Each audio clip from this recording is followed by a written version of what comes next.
Speaker साहब, एक बहुत ही गंभीर मामले पर आपने मुझे समय दिया, बहुत बहुत धन्यवाद उसके लिए।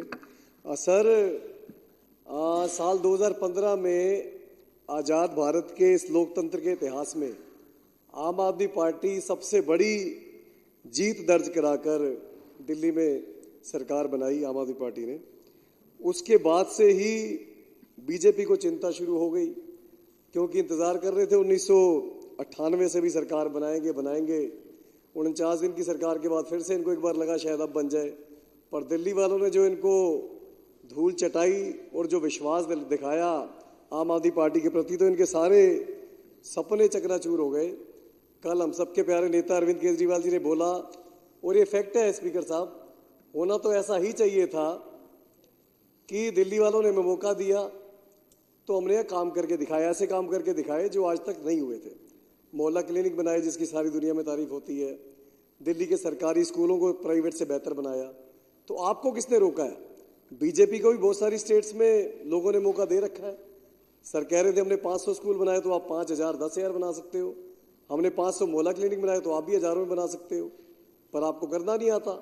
आपको दूसरे के कामों में रोड़े डालने आते हैं, पर आपको खुद से करना नहीं आता। हमने बसों में किराए फ्री करे, आप ट्रेनों में भी कर सकते हो।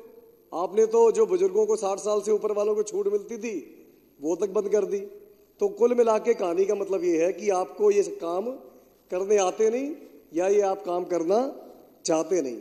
और बहादुरी इसमें नहीं होती कि आप दूसरे के कामों से जलन करें, ईर्ष्या करें और अपनी शक्तियों का दुरुपयोग करें और उन कामों को रोकने में अपनी शक्ति लगाएं। बहादुरी इसमें है कि आप दूसरे के कामों से सीखें। हम कहते हैं हमने 10 स्कूल बनाए तो आप 50 बना के दिखाएं ना, किसी ने रोका तो नहीं है।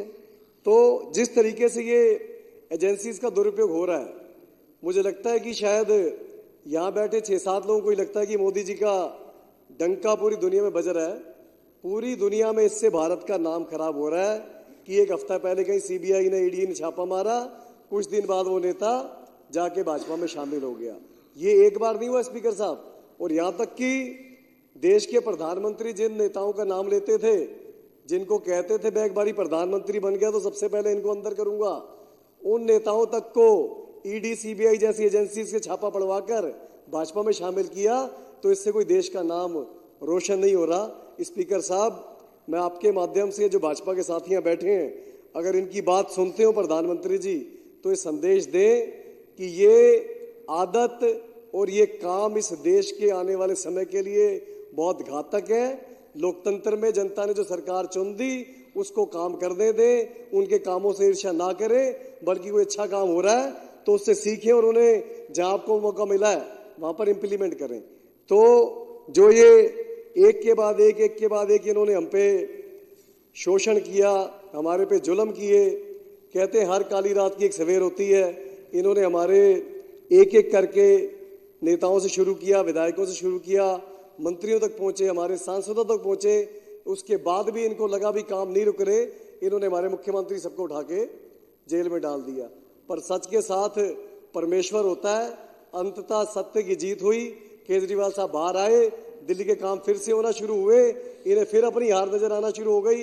इन्हें समझ आना शुरू हो गया कि 15 में तो 70 में 3 आ गई, 20 में 70 में 8 आ गई, इस बारी फिर 70 में से 0 आने जा रही है।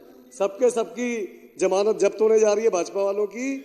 और एक बात ये कहना चाहता हूं, जिंदाबाद।